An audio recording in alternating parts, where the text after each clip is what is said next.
మన్నిత infra వారి amaze county premium 2 BHK independent simplex ఇల్లు కేవలం 55 లక్షలు మాత్రమే. ఈ రోజే బుక్ చేసుకోండి. తినమ్మా, ఇవన్నీ గబగబా తినేయాలి.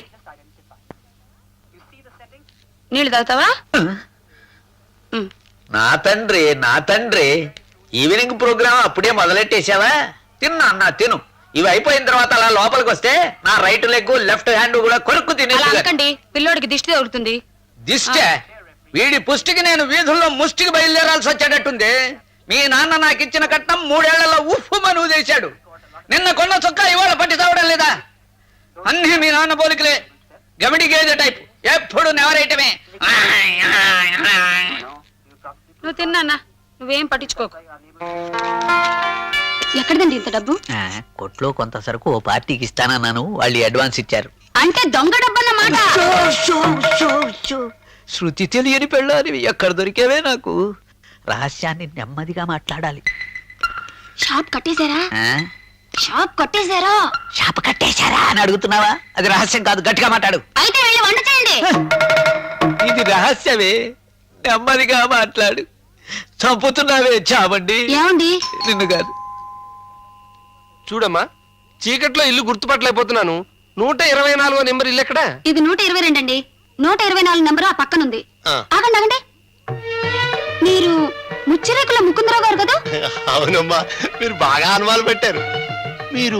నేను కుక్కమ్మతల కుటుంబరావు గారు అమ్మాయిని. మీరు నన్ను పెళ్లి చూపులు చేసి వెళ్ళిన 32వ పెళ్లి కొడుకు. మా అమ్మగారు చిట్టిగారులు మడత కాజాలు చేసి పెట్టింది. నేనప్పుడు పాడు వినిపించాను, గుర్తొచ్చిందా?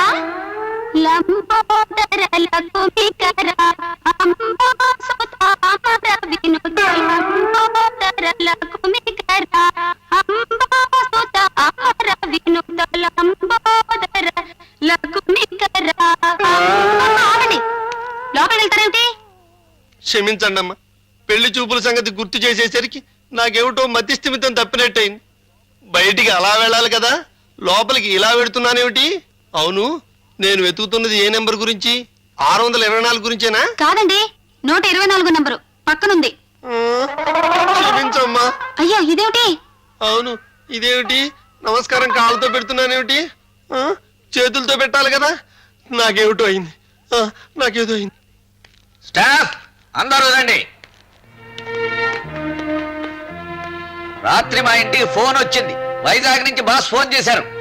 రాను రాను వ్యాపారం తగ్గిపోతోంది ఏమిటని వాయించి వదిలేశాడు ఆయన. నష్టాల ఊబిలో నడిస్తే అసలు ఈ బ్రాంచ్ నే మూసేస్తానన్నాడు. సార్, సేల్స్ పెరగడానికి ఫ్రీ గిఫ్ట్లు, డిస్కౌంట్లు ఇలాంటివి ఏమైనా పెడదాం సార్. ఆడ సలహా నాకు అక్కర్లేదు. ఆడదాని సలహా విని బాగుపడ్డవాడు ఈ భూమి మీద లేడు. ఆడవాళ్ళ సలహా మీరు పట్టించుకోరు. మగాయన గురునాథం సలహా చెప్పడు. ఎలా సార్? అతనికేం మగ మహారాజు ఈ విషయం గురించి ఆలోచిస్తూనే ఉండుంటాడు. అవును సార్, రేపు ఈ పాటికి మీకు బ్రిలియంట్ తాడిస్తాను. విన్నారా? వెళ్ళండి, సేల్స్ పెంచండి, వెళ్ళండి. నువ్వు కూడా వెళ్ళి స్టాక్ వెరిఫై చేయి. నేను ఇక్కడ కౌంటర్లో కూర్చుంటాను.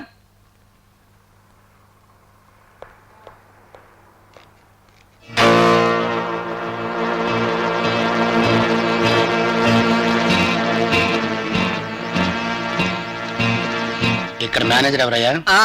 నేనే. ఏం కావాలి సార్? నా పేరు అన్నారావు. అందరూ నన్ను అన్నా అని పిలుస్తుంటారు. వచ్చిన పని ఏమిటో చెప్పండి.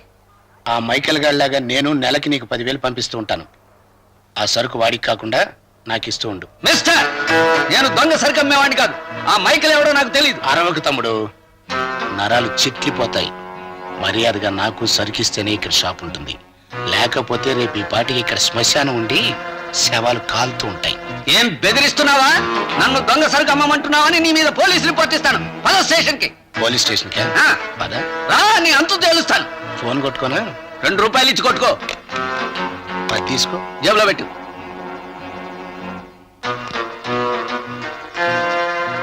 తమ్ముడు, నన్ను ఈ పెద్ద మనిషి పోలీస్ స్టేషన్ కి తీసుకెళ్తానంటున్నాడు, కాస్త చూసుకో. రా. చూడండి ఎస్ఐ గారు, ఈ మనిషి ఎవరో నాకు లంచం ఇచ్చి మా షాప్ లోని సరుకు దొంగతనంగా ఇవ్వమంటున్నాడు సార్. Arrest him immediately. ఏమండి, ఆయన చెప్పేది నిజమేనా? సార్, మీకు ఇంటి నుంచి ఫోన్ సార్. 1 minute.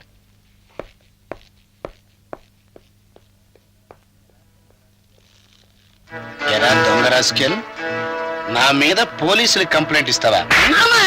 అయ్యో, కొడతాడు. అయ్యో, నీ చేతం పెట్ట. కానిస్టేబుల్ గారు అలా చూస్తూ నిలబడతారేంటండి? నన్ను కాపాడండి.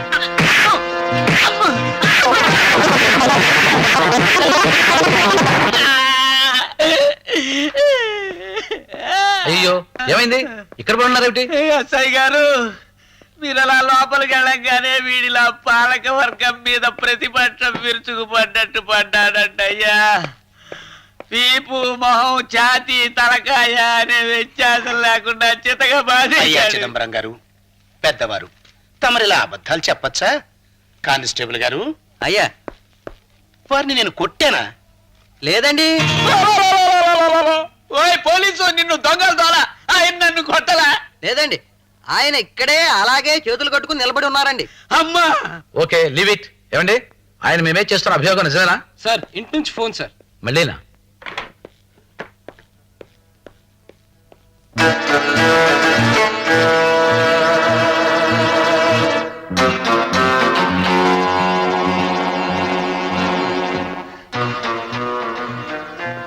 అమ్మా! ఏంటివే? నేను నిన్ను నన్ను చంపేస్తున్నారు ఆయన. ఇదేమిటండి ఇలా చాతుట్లో పడి ఉన్నారు? లేవండి, ఇదేం బాగుందా? లేవండి. ఆ, అయ్యా, మీరట్టు వెళ్ళగానే ఇలా కూర్చోండి. అమ్మా, కూర్చోండి. మీరట్టు వెళ్ళగానే వీడు మళ్ళీ రాక్షసుల్లా రెచ్చిపోయాడు. ఈసారి మొండం కింద భాగాలు కూడా టచ్ చేసి వదిలాడండి బాబు. చదువుకోండి, మీకు అన్ని పరాచకాలే. కానిస్టేబుల్ గారు, సార్, నేను వారిని లేదు సార్, మీరు ఆయన కొట్టలేదు. ఇందాకటి నుంచి అలా చేతులు కట్టుకుని కూర్చునే ఉన్నారు. అయ్యో అయ్యో, ఎంత పచ్చబద్ధమా! ఏమండి దొంగ గారు, మీరన్నీ చూస్తూనే ఉన్నారు కదా, మీరు చెప్పండి, ఈయన నన్ను కొట్టలేదు? అయ్యో తెలుగు తెలియదయ్యా. పరభాష వాడివే, ఇది నా ప్రాణానికి వచ్చింది. ఆ విషయం వదిలేయండి. ఏమండి, ఈయన చెప్తున్నది నిజమేనా? సార్, మీ తెలీదు. ఇంటి నుంచి ఫోన్ సార్. ఇందా కట్ అయింది. 1 మినిట్. అయ్యా, ఈసారి మీరు నన్ను కూడా లోపలికి తీసుకెళ్ళండి. మీరు 1 మినిట్ అని లోపలికి ఎడుతున్నారు. వీడు ఆ 1 మినిట్ లో నన్ను 50 షాట్స్ బిగుతున్నాడు. వాళ్ళంతా పచ్చి పుండి అయిపోయింది. బాబు మీకు పుణ్యం ఉంటుంది. ఆవిడతో ఫోన్ లో మాడుతుంటే మీరెందుకండి? హా? వెళ్ళిపోయాడు, అయిపోయింది. రారా హై క్లాస్ రజిక, ఉతుక్కో. Come on, come on. ఇక నీదే ఆలోచన, కొట్టుకో. చూడు, అమ్మా, అయ్యో నాయన. అగో, ఇంకా నేను మొదలెట్లా. ఈ ఎస్ఐ పోలీసులు అంతా మనవాళ్లే. నువ్వు నాకు సరుకిస్తానని ఒప్పుకునేంత వరకు అట్టా వాళ్ళ ఆవిడ దగ్గర నుంచి ఫోన్ వస్తూనే ఉంటుంది. చెప్పు, మర్యాదగా నువ్వు నాకు సరుకిస్తావా? ఆయన వచ్చేలోపు మళ్ళీ రేవు పెట్టమంటావా? ఇస్తానయ్యా మగడా, నీకు సరికిస్తాను. నన్ను కొట్టిన నీకు అట్టారా దారికి? మాకు రాజీ కుదిరింది ఎస్ఐ గారు. Yes. సాయంత్రం తమ్ముడిని మీ ఇంటికి పంపిస్తాను. ఓకే. ఏమండి, ఆయన మీద కంప్లైంట్ ఉందా ఇంకా? లేదు సార్. ఉందంటే మీకు మీ ఆవిడ దగ్గర నుంచి ఫోన్ వస్తుంది. మీరు 1 మినిట్ అని లోపలికి పెడతారు.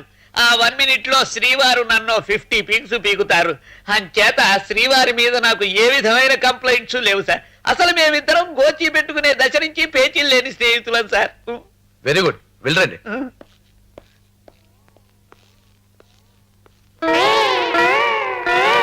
చూడండి కానిస్టేబుల్ గారు, ఒక్కసారి మీ టోపీ తీసి చేత్తో పట్టుకుంటారా?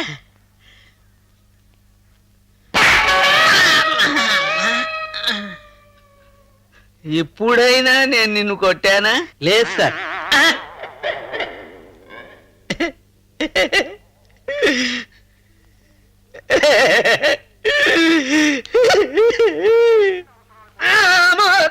అయ్యో దెబ్బలేమిటండి?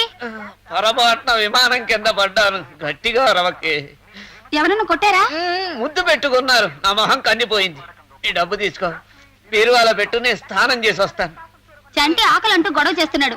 స్నానం చేసి త్వరగా వంట చేసేయండి. ఉష్షో ఉష్షో, నీ పెద్దలకి 1000 నమస్కారాలు. అంత గట్టిగా రవకి. డబ్బు జాగ్రత్త. చాలా థ్యాంక్స్ అమ్మా, మీ సహాయాన్ని ఈ జన్మలో మర్చిపోలేను. వస్తానమ్మా. మంచిదండి. ఎవరే ఆయన? నాకు చిన్నప్పుడు సంగీతం నేర్పించిన మాస్టర్ అండి. నీకు సంగీతం నేర్పిన మాస్టరా? ముందు తెలుసుంటే వాడు పీక నొక్కేవాడిని. పాపం 10 రోజుల్లో వాళ్ళ అమ్మాయి పెళ్ళంట. డబ్బు లేదంటూ వచ్చారు. వస్తే ఇందాక మీరు ఇచ్చిన డబ్బు ఇచ్చేశాను. ఆ డబ్బు ఇచ్చేసావా? మళ్ళీ 1 నెల రోజుల్లో ఇచ్చేస్తానన్నారండి. పాపం చాలా మంచి మనిషి. అది సరేనే. అమ్మా, పై నుంచి సరుకు రావడం లేదు.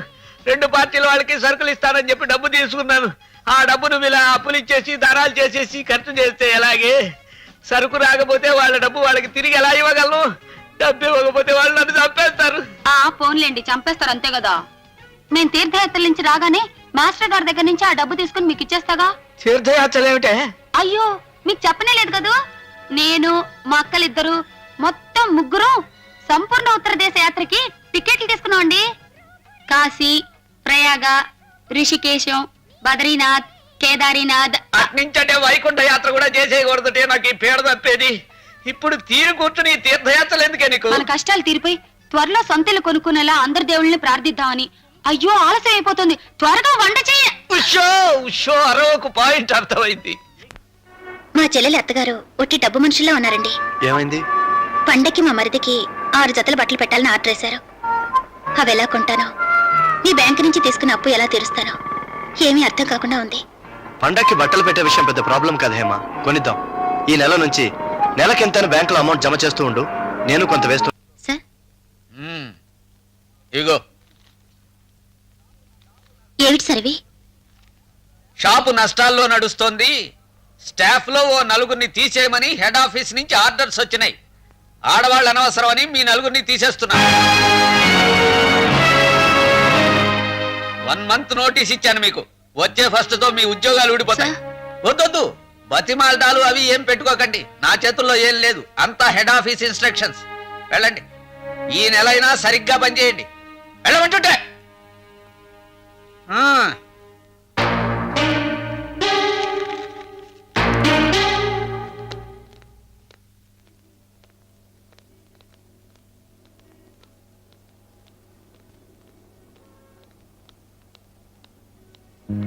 అరే క్యాష్ బాక్స్ తెరిచిందేమిటి? ఏమిటి ఈసారి 200 తగ్గిందే? ఆ డబ్బు ఈ నెల జీతంలో నుంచి కోసేస్తున్నాను. వెళ్ళే.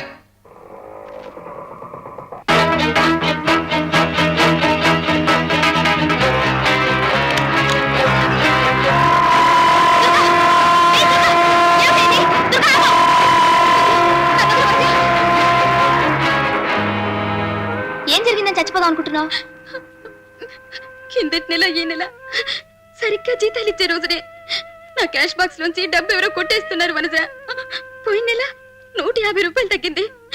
మేనేజర్ ఆ డబ్బు నా జీతం నుంచి విరగ్గోశాడు. ఇంటికి తక్కువ జీతం తీసుకెళ్తే మా అత్తగారు నన్ను నానా మాటలున్నారు. చివరికి నాకు రంకు కూడా అంటగట్టారు. ఇవాళ 250 రూపాయలు తగ్గింది. ఇంత తక్కువ డబ్బు ఇంటికి తీసుకెళ్తే ఆవిడనే మాటల్ని ఊహించడానికి కూడా నాకు ధైర్యం చాలడం లేదు. నేను నేను దెబ్బలైనా సహించగలను కానీ మాటల్ని భరించలేనే. అందుకని రైలు కింద పడి చచ్చిపోదాం అనుకుంటున్నావా? అంటే నీ జీవితం ఖరీదు కేవలం 250 రూపాయలేనమాట. అవునా? ఎంత పిచ్చిదాన్ని వెతురుగా. నన్నేం చేయమంటావే? ఇంతకంటే ఇంకో మార్గం నాకు తోచలేదు. నీ జీతంలో తగ్గిన 250 రూపాయలు నేను ఇస్తాను, ఇంటికి తీసుకెళ్ళు. నువ్విస్తే తిరిగి నీకెలా తీర్చగలను? వద్దు, తీర్చొద్దు. ఈ నెల నా క్యాష్ బాక్స్ నుంచి డబ్బు పోయిందనుకుంటాను. 200 300 పోతే చచ్చిపోదామని ప్రయత్నించే వెరితనం నాకు లేదు. ఇందా తీసుకో. వద్దులే. తీసుకోమంటుంటే వద్దు. ఓ చెల్లెలు, అక్కకి డబ్బు ఇవ్వకూడదా దుర్గా?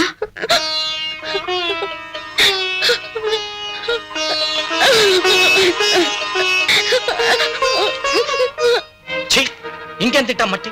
ఇల్లు మారితే కలిసి వస్తుందన్నావు, వాస్తన్నావు, నా మొహం అన్నావు. చూడిప్పుడు ఈ ఇంట్లోకి వచ్చాక నాకు ఉద్యోగం రాలేదు సరికదా, నీకున్న ఉద్యోగం కాస్త ఊడింది. ఇప్పుడు ఇద్దరం కలిసి వీధుల్లో పడి అడుక్కు తినాలి. మనం అడుక్కు తింటాం, పస్తులుండి చస్తాం. మంజు మొగుడికి స్కూటర్ కొనిస్తాన్ని మాట ఇచ్చావు కదే, ఇప్పుడు అది ఎలా కుదురుతుంది? అసలే తలకు మించిన అప్పు ఉంది, దానికి తోడు ఈ స్కూటర్ ఖర్చు. ఎన్ని గొడవలుండగా ఇప్పుడు నీ ఉద్యోగం పోతే మంజు కాపురం ముక్క చెక్కలైపోతుంది. తల్లి భగవంతుడా. నువ్వేం కంగారు పడకమ్మా, జరిగేది జరగమాంతో. ఈ నెల అమ్మకి నోముల ఖర్చు ఎక్కువ ఉందట, కాస్త నీ పర్సనల్ ఖర్చులు తగ్గించుకో. ఈ 5 రూపాయలు ఉంచు. నెల రోజులు ఆఫీస్కెళ్ళి పనిచేసి రావాల్సిన దాన్ని దాహం వేస్తుంది, ఏ సోడానో తాగాలనిపిస్తుంది, ఆకలేసి కళ్ళు తిరుగుతాయి, ఏ పండో ఫలమో తినాలనిపిస్తుంది. 30 రోజుల ఖర్చుకి 5 రూపాయలు ఇస్తున్నారా? ఎలా సరిపోతుందండి? సరిపెట్టుకోవాలంతే. ఎలాగో బస్సుకు సీజన్ టికెట్ ఉందిగా, ఇంకా ఆడవాళ్ళ ఖర్చులే ఉంటాయి. అలవాట్లకి ఆడా మగ తేడాలుంటాయి కానీ ఆకలికి ఆ తేడాలుండవండి. ఇంకా ఈ నెలకి ఇంతే. భగవంతుడా, ఈసారి ఇట్టొచ్చావా? చూసావరా, మా సొంటకి ఒక్కరోజు సిగరెట్ ఖర్చురా 5ను, కోడల్ని 5తో నెల రోజులు సర్దుకోమంటున్నాడు. ఈ పురుషాహంకారాన్ని రూపుమాపలేవరు నువ్వు? వేస్ట్రా, శుద్ధ వేస్ట్రా నువ్వు. ఈ కవర్లో ఏముందో చూడండి.